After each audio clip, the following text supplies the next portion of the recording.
beneficial ownership has a number of benefits. It's almost kind of an regulating it well has a number of benefits across a range of issues. It's quite important for combating money laundering.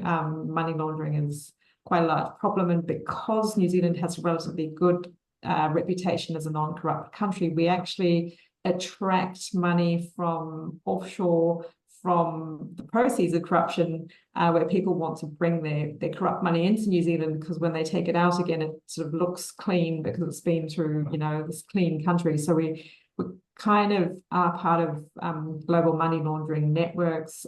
We saw that with the Panama Philippa, Papers. you're breaking up a bit. Oh. I'm not sure if it's just me or whether it's others as well. I'm seem sorry. to be losing you a wee bit there.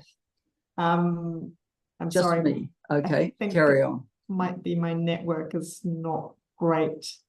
Anyway, New Zealand is a destination for the proceeds of corruption and crime from other countries. And so we need to be making sure that if we have a beneficial ownership register, it makes it harder to bring money into the country from corrupt sources, and that money can be more easily traced by sort of offshore anti-corruption watchdogs. And it's also quite helpful in being able to trace who is lobbying, who's funding lobbyists, and who's funding political campaigns. So we have recommended that only actual natural people should be allowed to make political donations.